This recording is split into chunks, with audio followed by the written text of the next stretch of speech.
Satu lagi yang terakhir, sekaranglah saatnya. Bukan, ya kalau seperti saudara melayani jiwa-jiwa, ayo melayani. Nantilah Bu, sekolah dulu. Nantilah Pak, udah sekolah kerja. Udah kerja, kawin. Udah kawin, punya anak. Udah punya anak, tunggu anak besar. Tidak saudara, kita hamba Tuhan. Kalau orang kita cari demikian, kita dulu demikian. Kalau dibilang buat KKR, bukan tunggu ada dulu biayanya. Pada waktu dibuat, datang biaya. Dulu pun saudara sampai ke tempat di Jawa, di mana pun tempat saudara, Jawa Tengah, Jawa Timur, kan ada iman. Kenapa sekarang berubah? Siapa yang membisiki saudara? Ucapan siapa yang saudara dengar? Seharusnya sekarang lebih baik dari dulu. Kalau dulu Medan ditinggalkan, keluarga ditinggalkan, semua ditinggalkan. Setan mau membawa kita berhenti di tengah jalan, betapa ruginya saudaraku. Jangan mau, buka tempat-tempat baru bagi Tuhan. Selamatkan satu demi satu kalau perlu saudara. Saudara, satu orang yang buat banyak perbedaan, dan sekaranglah saatnya. Amin. Tidak usah menunda-nunda mengerjakan. Ada dulu ini saya, banyak dulu murid saya. Tidak, saudara, apa yang ada, ya dengan apa yang ada, bila bersama dengan Tuhan itu lebih daripada cukup. Kita harus berhenti mengatakan suatu hari nanti. Sekaranglah saatnya. Izinkan saya mengingatkan mengenai kisah perempuan yang meminyaki kaki Tuhan Yesus. Tahukah saudara, sesuatu di dalam ini menggerakkan dia. Saya harus melakukannya sekarang. Harus saya lakukan. Saudara tahu dia menghabiskan sangat banyak materi lah kita katakan, lalu menyekanya dengan rambutnya. Apa yang paling berharga diberikan pada Tuhan Yesus. Ini dinamakan dengan kairos Tuhan. Sekarang pilihan ada pada kita. Ya, untuk mau mengatakan iya sekarang saatnya, mari kita kerjakan. Bukan berarti pada waktu kita berkata saat ini di tempat ini sekarang keluar dari pintu itu nggak ada masalah. Saya pikir udah siap sedia setan. Tapi seperti kata Bapak Monte, selama kita ada di dalam tank itu dan tidak menjulurkan kepala kita keluar, saudara aman dalam lindungan Tuhan. Ya, saudara kerjakan terus apa yang Tuhan suruh kepada saudara. Tahukah saudara apa kata Tuhan mengenai perempuan meminyaki kakinya? Bukan hanya jangan halangi dia, tapi Tuhan berkata, ini harus diberitakan. Di mana pun Injil diberitakan. Seseorang yang tidak menunda-nunda apa kata Roh Kudus dan mengorbankan semuanya. Tuhan mencari siapa hamba-hambanya yang rela berkorban menjadi jawaban di tengah krisis. Kapan? Sekarang. Menjadi terang di tengah kegelapan. Sekarang. Kalau saja Bapak Mute ketika merasakan panggilan Tuhan dahulu menundanya. Saya kawin dulu Tuhan. Saya selesaikan dulu kuliah saya Tuhan. Saya dan saudara mungkin tidak berkumpul di tempat ini. Mungkin saudara selamat, tapi tidak sama kita berkumpul hari ini. Nah, kalau Ibu Munte pada waktu dikatakan Bapak Munte, sudah tinggalkan itu semua, tolong saya sepenuh waktu.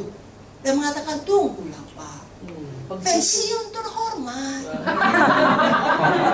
Sekian lama sudah diusahakan, ditinggalkan di tengah puncak kejayaan. Kita yang nggak pernah melakukannya, nggak bisa ngerti. Maka kayak kata Ibu Munte tadi, rektor pun kakak kita nggak peduli, karena nggak pernah kita sekolah itu lama,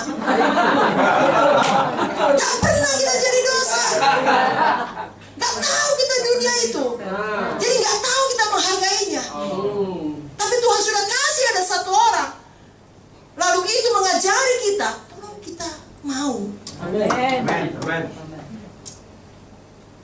Kalau orang dunia tahu menghargai, sangat disayangkan anak-anak Tuhan justru masuk di dalam golongan 2 Timotius 3 tadi. Yang seharusnya jangan pernah masuk. Tapi karena ada satu orang yang menyerahkan hidupnya tanpa menunda-nunda, memberikan dampak yang sangat besar, walau tidak diketahui dengan jelas detailnya. Tapi surga tahu. Amin. Demikian dengan saudara, kalau saudara mau, orang tidak tahu, tapi surga tahu. Amin. Pilihlah surga tahu, saudara. Bapak ibu kita kasih Kristus menggerakkan mereka. Saudara dengar sendiri kesaksiannya. Tidak ada jaminan itu berhasil. Tidak ada jaminan masa depan yang baik. Apa yang jaminkan oleh Bapak Munte ketika melamar Ibu Munte? Satu lamaran yang tidak biasa, kerja keras, penderitaan 5 tahun pertama. Tapi saudara lihatlah, jaminannya penderitaan, ya. Dilakukan dengan tersembunyi, di dalam kasih, dengan iman, dan Tuhan selalu menghargakan. Amin. Lalu setelah puluhan tahun kemudian, saya dan saudara menikmati berkatnya. Amin. Kalau mereka memulai, mereka dibenci, kita dikasihi, walaupun tetap ada yang membenci. Kalau seluruh dunia nggak mungkin semua membenci, nggak mungkin juga semua mengasihi. Tapi banyak di antara kita, kalau sekarang saudara bilang hamba Tuhan GKI, orang menghormati, saudara. Setidaknya dalam satu term kalian sungguh-sungguh, gitu. Ya, kalian mau hidup kudus. Bukan berarti dia mau ikut kita, tapi dia ada respect. Itu bukan kita yang menaburnya, sudah ada yang menaburnya di atas kita.